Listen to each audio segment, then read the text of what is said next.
सच की आवाज, हर खबर सबसे तेज। ये है द हिंद 24 न्यूज, सच के साथ हर वक्त।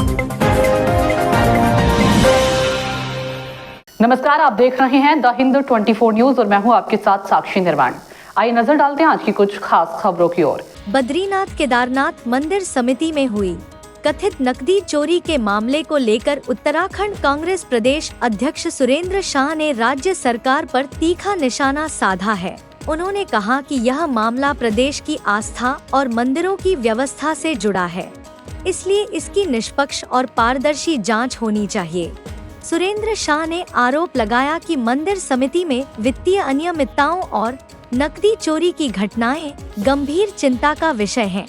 उन्होंने कहा कि सरकार इस मामले में जवाबदेही तय करने के बजाय अपनी जिम्मेदारी से बचने का प्रयास कर रही है। उन्होंने कहा कि यदि सरकार वास्तव में पारदर्शिता चाहती है तो दोषियों की पहचान कर उनके खिलाफ सख्त कार्रवाई की जाए और जांच की पूरी रिपोर्ट सार्वजनिक की जाए, ताकि श्रद्धालुओं का विश्वास बना रहे। कांग्रेस प्रदेश अध्यक्ष ने कहा कि मंदिरों में श्रद्धालुओं द्वारा चढ़ाया गया धन जनता की आस्था से जुड़ा होता है। ऐसे मामलों में किसी भी प्रकार की लापरवाही या अनियमितता बर्दाश्त नहीं की जानी चाहिए। उन्होंने सरकार से मांग की कि मामले की निष्पक्ष जांच कर दोषियों को कानून के अनुसार कड़ी सजा दी जाए। कांग्रेस ने कहा कि यदि इस मामले में निष्पक्ष कार्रवाई नहीं हुई तो पार्टी प्रदेश भर में आंदोलन करने पर भी विचार करेगी।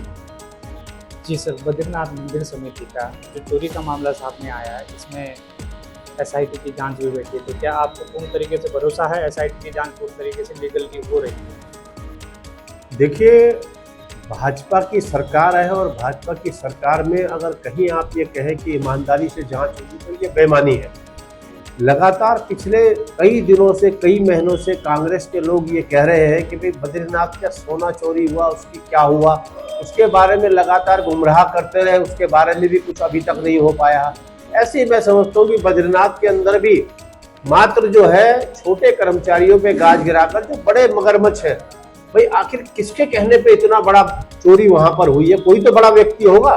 और मैं समझता हूँ कि जो बद्रीनाथ मंदिर समिति के अध्यक्ष है वो द्विवेदी जी तो कुछ बोल ही नहीं रहे। द्विवेदी जी तो एक दूसरे पर आरोप लगा रहे हैं। द्विवेदी जी को तो सबसे पहले आपको इस्तीफा देना चाहिए था और ईमानदारी से कहना चाहिए था कि इसकी जांच होनी चाहिए। और जांच, मैं समझता हूँ कि अब स्थिति ये आ गई है कि किसी सुप्रीम कोर्ट के रिटायर्ड जज से अब जांच करवानी पड़ेगी, तभी मैं समझता हूँ कि दूध का दूध और पानी का पानी होगा। नहीं तो जिस तरह से इन्होंने अन्य जांचों को लपेट दिया है, इस जांच को भी ये लपेटने का काम करेंगे। जिस तरीके से एसआईटी जांच बैठी है, प्रमोद नौटियाल को अभी इन्होंने सस्पेंड किया है, तो आपको क्या पूर्ण तरीके से भरोसा है कि एसआईटी जांच पूर्ण तरीके से लीगली हो रही है?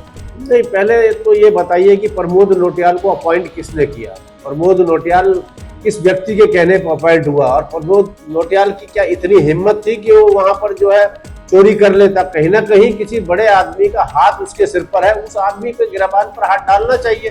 कौन है वो व्यक्ति जिसके इशारे पर?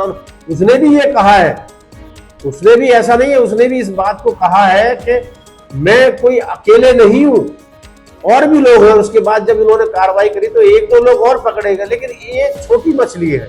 वो मगरमच्छ कौन है जिसके कहने पे उन्होंने इतना घिनौना काम किया? ये बेशर्मी की तमाम हदें पार करी हुई है और इस तरह से जो लगातार घटनाएं हो रही है, ये बहुत ही दुर्भाग्यपूर्ण है। और सरकार को इस पर संज्ञान लेकर ईमानदारी से पूरी पारदर्शिता के साथ इसकी जांच करानी चाहिए। देखते रहिए द हिंद 24 न्यूज।